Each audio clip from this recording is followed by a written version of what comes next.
Hugo Sperrle was a senior German Air Force general whose career stretched from the early days of military aviation through both world wars and into the troubled aftermath of Nazi Germany's defeat.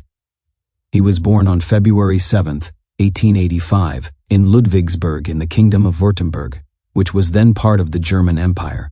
His family background was middle class and stable, and like many young men of his generation, he chose a military career at a time when the army was seen as a respected and secure profession. He joined the German army before the First World War and was originally trained as an infantry officer, not as an airman, since military aviation was still new and experimental. When the First World War broke out in 1914, Sperrle served on the Western Front. Like many officers, he experienced the brutal reality of trench warfare, which left a deep impression on him. As the war progressed and aircraft became more important for reconnaissance and combat, Sperrle transferred to the air service. This move would define the rest of his career. He trained as an observer and later as a pilot, gradually building a reputation as a capable and calm officer. By the later years of the war, he was commanding bomber units, which were used to strike behind enemy lines and disrupt supplies and morale. Sperrle proved to be an effective leader during the war. He was known for his organizational skills and for taking a practical approach rather than relying on dramatic or risky tactics. His service earned him high decorations, including Germany's highest military honor at the time. By the end of the war in 1918, he had reached a senior position in the air service and was considered one of the more experienced officers in the rapidly developing field of air warfare. However, Germany's defeat brought a sudden halt to his progress. After the war, the Treaty of Versailles severely limited Germany's armed forces and completely banned a military air force. Like many officers, Sperrle faced an uncertain future. He remained in the reduced German army, known as the Reichswehr, which retained only a small number of carefully selected officers. During this period, Sperrle worked in staff roles and helped preserve military knowledge that could not be openly developed. Although Germany officially had no air force, planning and theoretical work continued in secret, and Sperrle remained closely involved with aviation matters. The rise of Adolf Hitler and the Nazi Party in the early 1930s transformed Sperrle's career. When Germany openly rejected the restrictions of the Treaty of Versailles and began rebuilding its armed forces, Sperrle was well placed to benefit. In 1935, the Luftwaffe was officially created, and Sperrle became one of its senior commanders. Unlike some of his colleagues, he was not known as a political enthusiast or a charismatic public figure. Instead, he was valued for his experience, discipline, and administrative ability. He rose steadily through the ranks and was given important commands during the rapid expansion of the Air Force. In the years leading up to the Second World War, Sperrle played a role in shaping Germany's bomber force. He believed in the importance of air power, but tended to favor realistic goals and careful planning. When war broke out in 1939, he was given command of Luftflotte 3, one of the main air fleets of the Luftwaffe. During the invasion of France in 1940, his forces operated primarily in Western Germany and later from bases in occupied France. The campaign was a major success for Germany, and the Luftwaffe played a key role in supporting ground troops and disrupting enemy movements.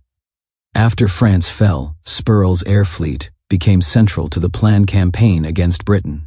During the Battle of Britain, Luftflotte 3 was responsible for attacking targets in southern England. Sperrle approached this campaign with caution. He understood the difficulties of defeating Britain from the air alone and was skeptical about the chances of forcing a British surrender. His views sometimes put him at odds with more aggressive commanders and with the overall optimism of the Nazi leadership. Despite these doubts, his forces carried out large-scale bombing raids against airfields, ports, and later cities. As the battle dragged on and German losses increased, it became clear that the Luftwaffe would not achieve its objectives. Sperrle's cautious attitude did not save him from blame. Although he was not solely responsible for the failure, the defeat weakened his position. In 1942, he was removed from his command in France. This marked a turning point in his career, as he was no longer at the center of Germany's air war against Britain. Later in the war, Sperrle was given responsibility for air defense in southern Europe, including Italy and southern France. By this stage, Germany was increasingly on the defensive, facing growing Allied air superiority. Sperrle's task was difficult and often frustrating. Shortages of fuel, aircraft, and trained pilots limited what he could achieve. He struggled to protect cities, industry, and transport networks from heavy bombing. As Allied forces advanced into Italy in 1943 and 1944, his authority diminished, and he was eventually dismissed from his post. Sperrle spent the final months of the war without an active command. When Germany surrendered in May 1945, he was taken into Allied custody. Unlike some Nazi leaders, he was not accused of planning or directing the Holocaust or other major crimes against humanity. However, he was investigated for his role in bombing campaigns that had caused civilian casualties, particularly during the Battle of Britain. In a post-war trial held by British authorities, he was charged with war crimes related to attacks on civilian targets. After lengthy proceedings, he was acquitted, as the court concluded that the bombing campaigns fell within the accepted practices of warfare at the time. Following his release, Sperrle lived quietly in Germany. He did not write memoirs or seek public attention, and he largely stayed out of political life. His health declined in the years after the war, and he died on April 2, 1953. By then, Germany was divided, and the world he had known as a young officer had completely disappeared. Hugo Sperrle's life reflects the rise and fall of German military aviation in the first half of the 20th century. He was not a dramatic or visionary figure, but rather a professional soldier shaped by tradition, discipline, and experience. His cautious approach sometimes set him apart from more aggressive commanders, and his career shows both the opportunities and the limits faced by officers who served under the Nazi regime.